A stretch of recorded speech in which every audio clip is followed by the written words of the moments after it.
नमस्कार। कभी सोचा है कि हम जो खाना खाते हैं, निगलने के बाद उसका होता क्या है? आज हम उसी छुपे हुए एक बहुत ही कमाल के सफर पर चलेंगे जो हमारा भोजन शरीर के अंदर तय करता है। सच में ये एक शानदार यात्रा है। हम सब दिन में कई बार खाना खाते हैं, है ना? पर क्या हम कभी रुककर ये सोचते हैं कि बस पहले निवाले के बाद ही अंदर क्या-क्या होने लगता है? चलिए, आज इसी के पीछे की पूरी कहानी समझते हैं। इस पूरे सफर को समझने के लिए ये जो हाथ से बना हुआ चित्र है ना, ये हमारा गाइड बनेगा। समझिए कि ये हमारा मैप है जो हमें पाचन के हर एक मोड़ से लेकर जाएगा।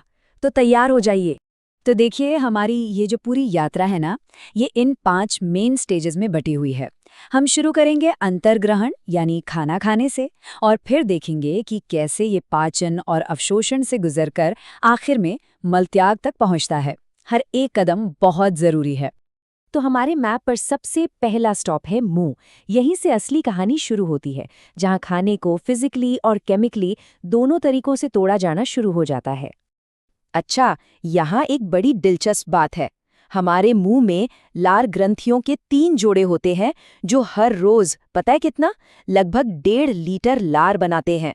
और इस लार में 2 कमाल के एंजाइम होते हैं। पहला है एमाइलेस, जो रोटी चावल जैसे स्टार्च को तोड़ना शुरू कर देता है, और दूसरा है लाइसोजाइम, जो खाने के साथ आए बुरे बैक्टीरिया से लड़ता है। मुंह के बाद खाना एक 25 सेंटीमीटर लंबी मस्कुलर ट्यूब में जाता है, जिसे ग्रासनीली कहते हैं। अब यहाँ कोई डाइजेशन नहीं होता। इसका काम बस इतना है कि खाने को एक लहर जैसी मूवमेंट से नीचे पेट तक धकेलना। बिल्कुल वैसे ही जैसे ट्यूब से टूथपेस्ट निकलता है ना, वैसे ही मांसपेशियां खाने को पेट तक पहुंचाती हैं। तो चलिए अब चलते हैं सफर के अगले बड़े पड़ाव पर, यानी हमारा पेट। ये एक ऐसी जगह है जहां माहौल बहुत तेज और एसिडिक होता है। तो चलिए जरा अपने मैप पर वापस आते हैं। खाना ग्रासनेली से निकलकर अब इस जे शेप वाले अंग में पहुंच चुका है। जी हाँ, ये है हमारा पेट। और खाना यहाँ कोई 1-2 मिनट नहीं, बल्कि करीब करीब 4 घंटे तक रहता है। हाँ, पूरे 4 घंटे। ये एक वॉशिंग मशीन की तरह काम करता है, जहाँ खाने को खूब मथा जाता है और केमिकल्स से तोड़ा जाता है। पेट की जो दीवारें हैं वो एक बहुत ही पावरफुल एसिड छोड़ती हैं, हाइड्रोक्लोरिक एसिड या HCl। ये खाने को बहुत ज़्यादा एसिडिक बना देता है। और इसी एसिड वाले माहौल में पेप्सिल नाम का एक एंजाइम एक्टिवेट होता है, जो दाल या पनीर जैसे प्रोटीन को तोड़ना शुरू कर देता है। मतलब जो खाना मुंह से बोलस बनकर आया था, वो पेट में पिसने और एसिड में मिलने के बाद अब एक गाढ़ा एसिडिक पेस्ट बन गया है। इसे कहते हैं काइम। और ये बदलाव ही बताता है कि पेट का काम अब खत्म हो गया है और अगले फेज की तैयारी शुरू हो गई है। और अब हम पहुंच रहे हैं इस सफर के सबसे जरूरी हिस्से में, छोटी आंत। इसे हम पोषक तत्वों का मेन हब कह सकते हैं। असली जादू यहीं होता है। अंदाजा लगा सकते हैं ये कितनी लंबी होती है?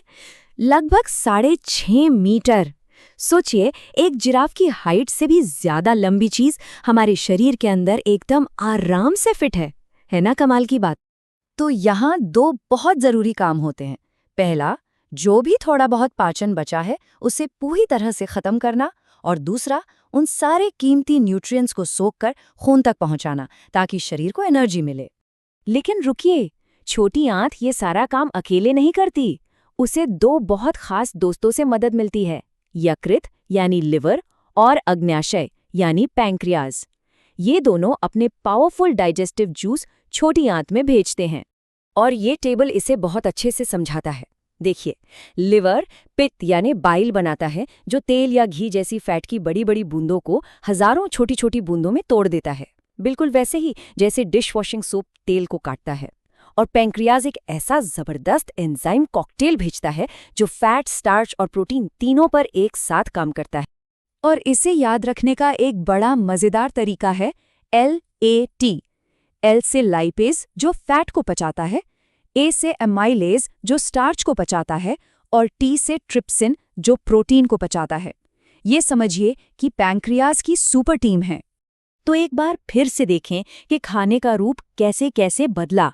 मुंह में ये बोलस था, पेट में एसिडिक काइम बना, और अब इन हेल्पर ऑर्गन्स के जूस की मदद से छोटी आंत में ये एक बेसिक लिक्विड बन गया है जिसे काइल कहते हैं।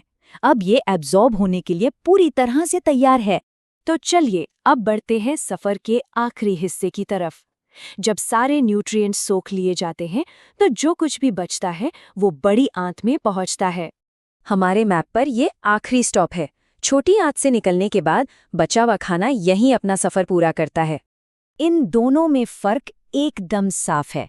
छोटी आंत जो 6.5 मीटर लंबी है, उसका मेन काम है डाइजेशन और न्यूट्रिएंट्स को एब्जॉर्ब करना। वहीं बड़ी आंत जो सिर्फ 1.5 मीटर लंबी है, उसका काम बिल्कुल अलग है, लेकिन उतना ही जरूरी भी। बड़ी आंत का सबसे जरूरी काम है बचे हुए वेस्ट मटेरियल से कीमती पानी को वापस सोख लेना। ये हमारे शरीर को हाइड्रेटेड रखने में मदद करता है और वेस्ट को ठोस बनाता है ताकि उसे आसानी से शरीर से बाहर निकाला जा सके। तो बस मुंह में पहले निवाले से लेकर आखिर तक हमने खाने की पूरी यात्रा को देख लिया है ना। एक कितनी कॉम्प्लेक्स और कमाल की प्रोसेस जो हमारे शरीर के अंदर हर पल बिना रुके चलती रहती है। ये सोचना ही कितना कमाल का है कि हमारा शरीर हर रोज ये सब कितनी आसानी से कर लेता है, हमें पता भी नहीं चलता। ये सोचने पर मजबूर करता है कि हमारे अंदर और न जाने ऐसे कौन कौन से चमत्कार हो रहे हैं जिन पर हमारा ध्यान ही नहीं जाता।